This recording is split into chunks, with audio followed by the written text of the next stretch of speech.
प्यारे दोस्तों, आज हम देख रहे हैं एनुअल एग्जामिनेशन 2023-24 का जो इंग्लिश का पेपर है उसकी हम बात कर रहे हैं। इंग्लिश कंपलसरी का एग्जाम हुआ है और ये पेपर आपके ज़िले में भी आ सकता है। हर जगह पे अलग-अलग टाइम टेबल है, आपको बता दूं। 50 ज़िले हैं, 50 तरह के प्रश्न पत्र बन रहे हैं। कहीं पर भी किसी ज़िले का प्रश्न पत्र आ रहा है तो आपको जो है तैयार कर लेना है, क्योंकि उसमें से प्रश्न आएंगे और हो सकता है सेम टू सेम पेपर आपको आ जाए, क्योंकि 5-6 ज़िलों में कई ज़िलों के पेपर सेम टू सेम आते हैं। ये ध्यान रखना है, आपका कौन सा ज़िला है उसके हिसाब से जो है आप पढ़िए। यहाँ पर देखिए, सेक्शन ए जो है रीडिंग है। 10 नंबर का यहाँ पे क्वेश्चन दिया गया है, ठीक है। अब इस 10 नंबर के क्वेश्चन को क्या करना है, आपको आंसर्स देने हैं। The great advantage of early rising is the good start, it gives us in our day's work. ठीक है, इस तरह से ये देख रहे हो आप पैसेज, इस पैसेज को पढ़ोगे आप। पहला क्वेश्चन देखिए, यहाँ पे क्या पूछा गया है, what is advantage of early rising. हम बता देंगे, the advantage of early rising is the good start, it gives us in our day's work. ठीक है, क्या करता है, हमारे जो दिन की शुरुआत में काम है ना, उसको अच्छा शुरुआत देता है। ठीक है, तो यहाँ पर जो फर्स्ट का आंसर आप यहाँ से लिख दोगे। यहाँ से आप चाहे तो पूरा लिख सकते हो, लेकिन यहाँ से लिखोगे क्योंकि यहाँ पे एडवांटेज पूछता है। तो द एडवांटेज ऑफ, तो यहाँ पे द लग जाएगा। ठीक है, ग्रेट हटा दोगे तो यहाँ पे आपका फर्स्ट क्वेश्चन का आंसर यहाँ से लेकर के आप जो है यहाँ तक लिख दो। ठीक है, इस तरह से दूसरा question, why can we work better in the morning. तो यहाँ पर क्या हो जाता है, देयर आर फ्यू साउंड्स और other distractions so that work done at time is generally well done, है ना। इसीलिए जो है we can work better in the morning, क्योंकि वहाँ पर बहुत ही कम साउंड होता है, हम डिस्ट्रैक्शन में मतलब हमारा जो है ध्यान भी नहीं भटकता है। तो यहाँ पर ये दूसरे का आंसर हो जाएगा यहाँ से और यहाँ तक। इसके बाद जो नेक्स्ट थर्ड क्वेश्चन देखिए, why is an early riser able to take rest in the evening. तो यहाँ पे आप बता सकते हो कि क्या होता है, all his work been finished in good time, he has a long interval of rest in the evening. ठीक है, before timely hour when he does good to bad. आप ये भी कर सकते हो, या फिर आप जो है अपनी मर्जी से थोड़ा सा घुमा के भी लिख सकते हो, लेकिन आंसर यहाँ से आपको लिखना है। तो मैं यहाँ पे मेंशन कर देता हूँ, थर्ड का आंसर आप यहाँ पे लिख सकते हो, ये वाला। इसके बाद जो नेक्स्ट क्वेश्चन है आप देख सकते हैं यहाँ पर, इसमें पूछा गया है which is the most beneficial time for taking exercise. तो आप सभी को पता है मॉर्निंग, यहाँ पे सीधा सीधा आंसर आ जाएगा मॉर्निंग। तो इसमें कहने की जरूरत नहीं है, पैराग्राफ पढ़ने की जरूरत नहीं है, यहाँ पे आंसर आ जाएगा मॉर्निंग। ठीक है, नेक्स्ट जो क्वेश्चन है उसकी बात करते हैं। Sorry, find the word from the passage which means benefit. Benefit का मतलब होता है एडवांटेज। तो यहाँ पर जो ये वाला ए पार्ट है ना, यहाँ पे देखने को मिलेगा एडवांटेज, ये रहा। ठीक है, ये एडवांटेज जो है उसका मीनिंग आ जाएगा। इसके बाद आइए नेक्स्ट, डाइवर्जन इन थॉट्स। आपके विचारों में जो है भटकाव हो उसको क्या कहते हैं, उसको बोलते हैं हम डिस्ट्रैक्शन। ये रहा वो डिस्ट्रैक्शन। ठीक है, तो ये चीज आपको लिख देनी थी, तो आपको यहाँ से नंबर मिल जाते। इसके बाद आइए next question, read the passage carefully. Life is like a battle, because in life we have to struggle against many enemies like temptation, greed, dishonesty and false mood. तो ठीक है, ये सब आपको दिया गया। इस तरह का पैराग्राफ है, थोड़ा सा ये पैराग्राफ थोड़ा लेंदी रहेगा आपका, इसको जरूर एक बार पढ़ लेना, समझ लेना। इसमें कुछ क्वेश्चंस दिए गए हैं, उसको हम देखेंगे अभी। ठीक है, तो चलिए आइए देखते हैं। इस तरह का ये पैराग्राफ है, थोड़ा सा लेंदी पैराग्राफ है।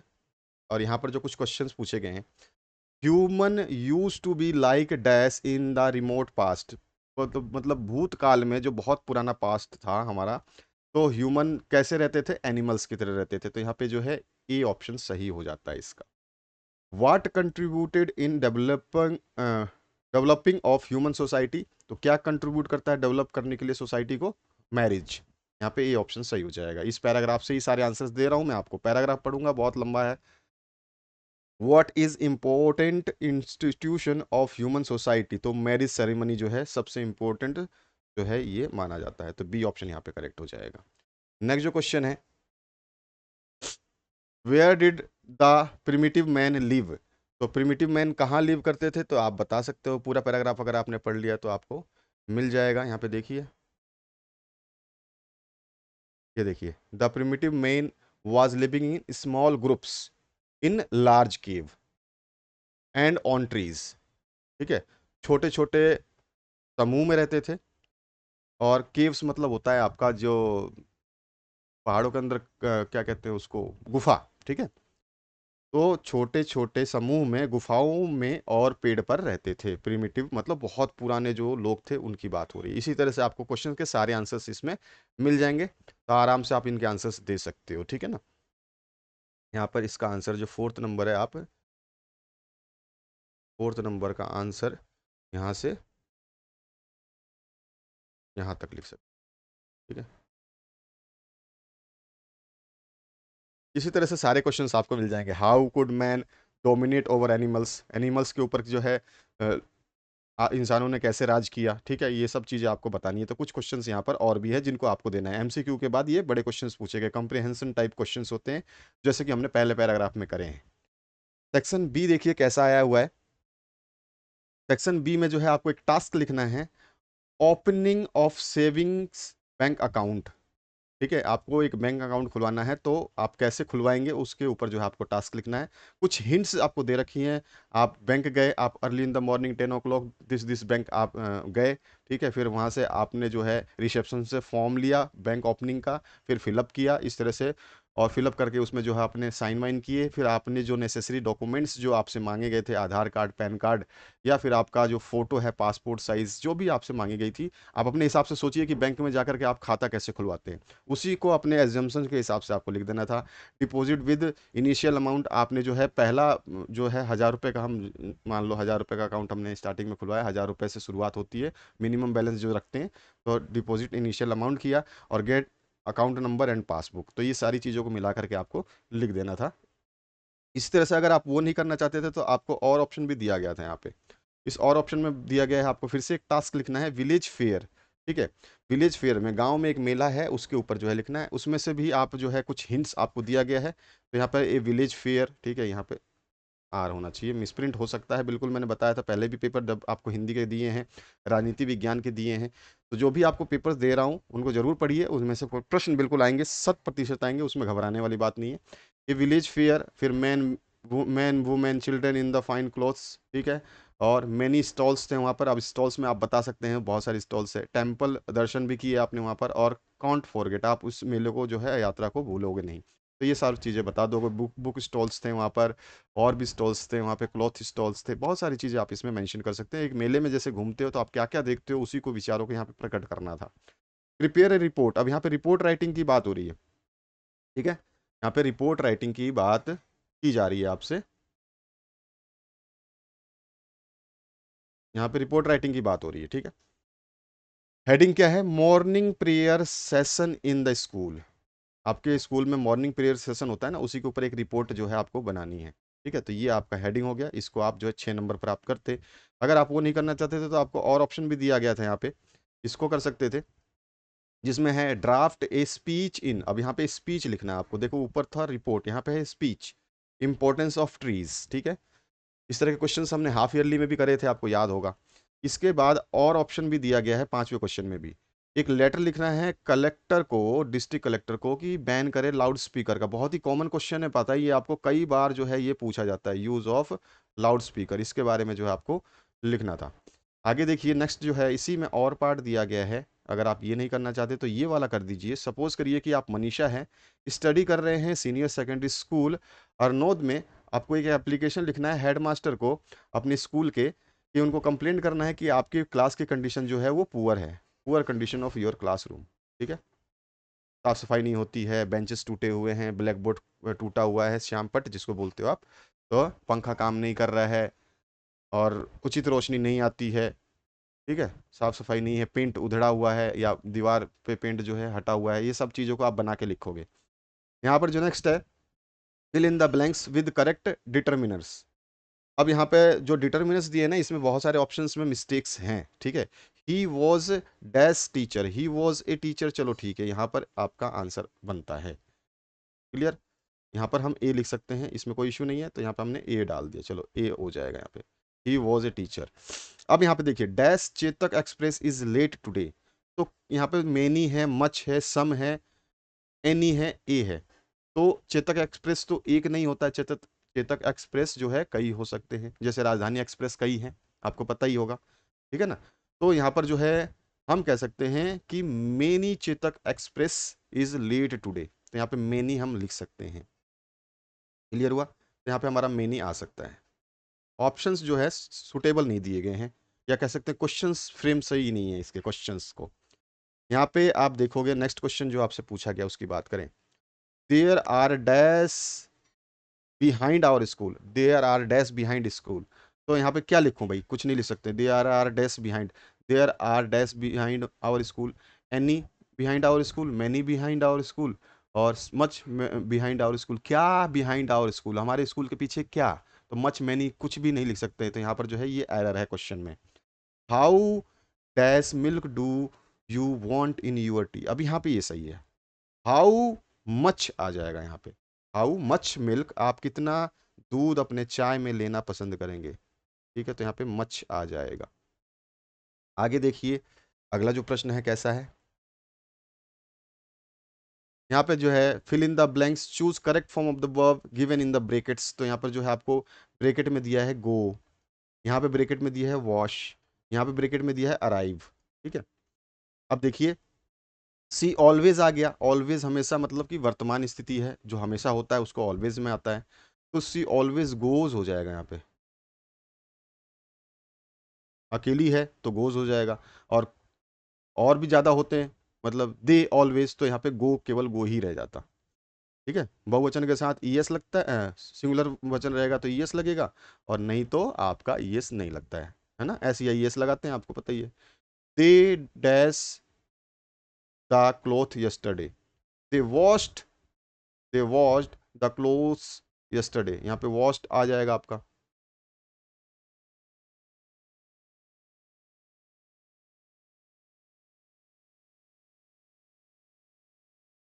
दे हैड वॉश्ड भी लिख सकते हो आप, ठीक है, दे हैड भी आ जाएगा यहाँ पर, they had washed the clothes yesterday, यहाँ पे दे हैड ही लिख दो तो बेहतरीन रहेगा।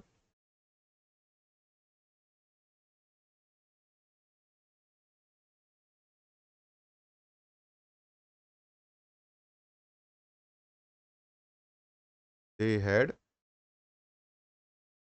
वॉश्ड, ठीक है। Doctor dash just dash arrive from the hospital, doctor just arrived from the hospital, just ये डैश नहीं आएगा यहाँ पे, डैश गलत है ये, doctor just arrived,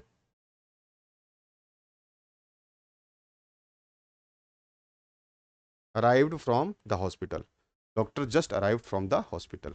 students dash work hard for few months,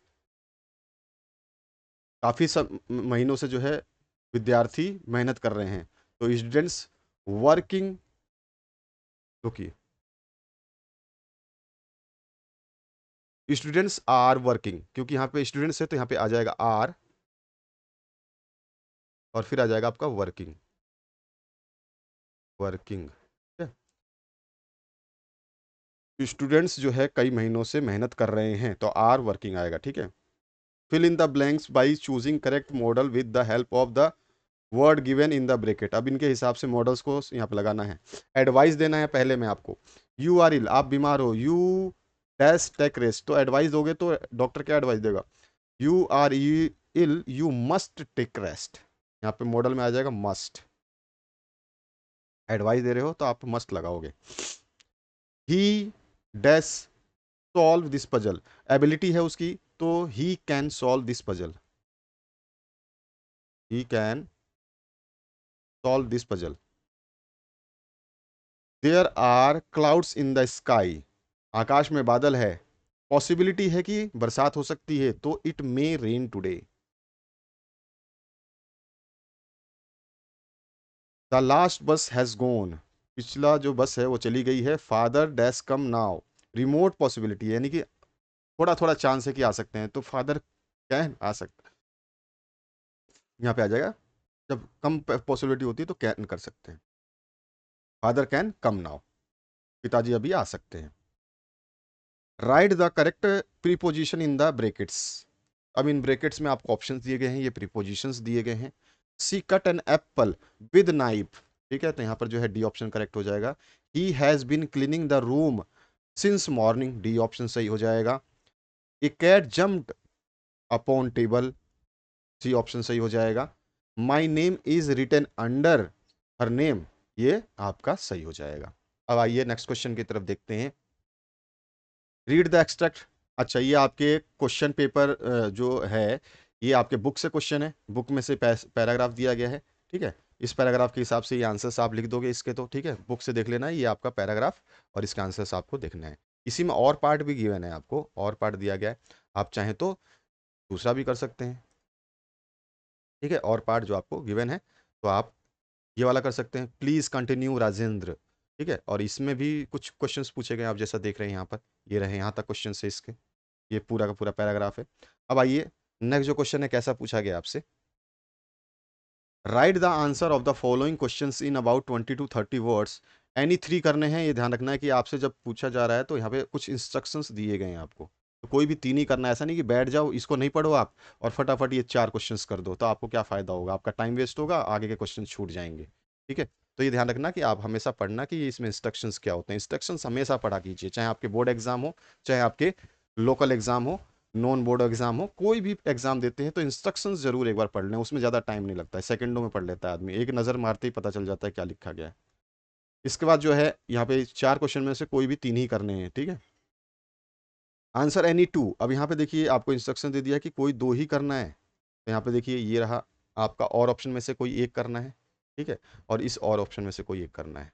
ठीक है, तो यहाँ पर देखिए, describe the life style of authors grand mother in the village and city, portrait of the lady जो है उस चैप्टर से लिया गया। इस तरह से आपको क्वेश्चंस तो दिखाई दे रहे हैं कि भैया इसका ये क्वेश्चन है, इसी पार्ट में और क्वेश्चन जो है ये पूछा गया है, फिर दूसरा क्वेश्चन यहाँ पर है, और इसी के और पार्ट में जो है एक क्वेश्चन यहाँ पूछा।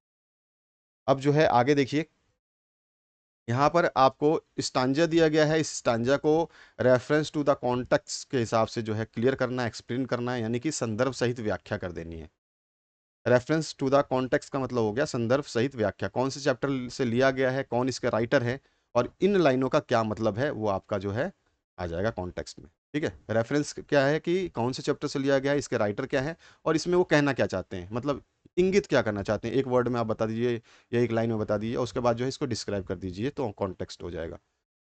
नेक्स्ट जो है आपका, इसमें 2 ऑप्शंस हैं, आप दोनों में से जो चाहें वो कर सकते हैं, ऊपर वाला करिए या नीचे वाला करिए। Answer any two.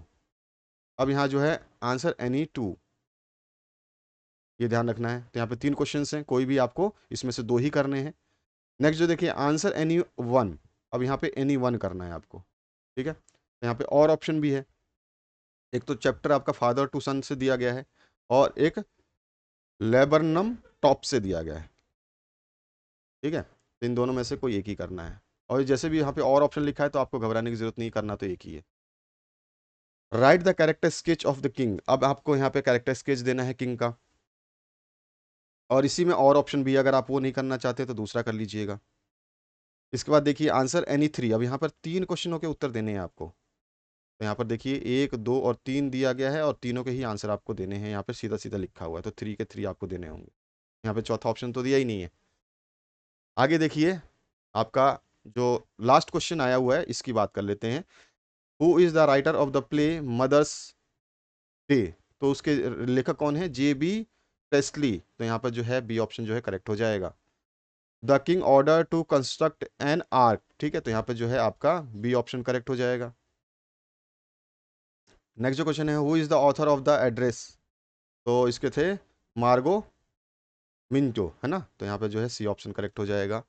नेक्स्ट जो क्वेश्चन है, इसमें आपसे क्या पूछा गया है, the author describe Mrs Morgan's mother age, कैसे उसने डिस्क्राइब किया है, ग्रे हेयर था, वाइज माना है उसने, और इन हर 70s भी माना है, तो ऑल दीज अबव हो जाएगा, यानी कि डी ऑप्शन करेक्ट हो जाता है। तो इस तरह का प्रश्न पत्र था जो आपने अभी देखा, जिसका सॉल्यूशन मैंने बताया। इस तरह का प्रश्न पत्र आपको अपने ज़िले में देखने को बिल्कुल मिल सकता है, कुछ क्वेश्चंस मिल सकते हैं देखने को, पैराग्राफ भी मिल सकता है सेम टू सेम, एप्लीकेशन मिल सकती है, हो सकता है सेम टू सेम पूरा पेपर आ जाए। तो ये चीज़ थोड़ा सा ध्यान रखिएगा और इसको अच्छे तरीके से तैयार करिएगा। और भी जो पेपर्स उपलब्ध हो रहे हैं उनको हम आपके तक पहुँचाने का पूरा प्रयास कर रहे हैं, जितनी जल्दी हो सके हम आपको वहाँ आपको वीडियो के माध्यम से ये सारे पेपर्स देने का कोशिश कर रहे हैं। Thank you very much, have a good day.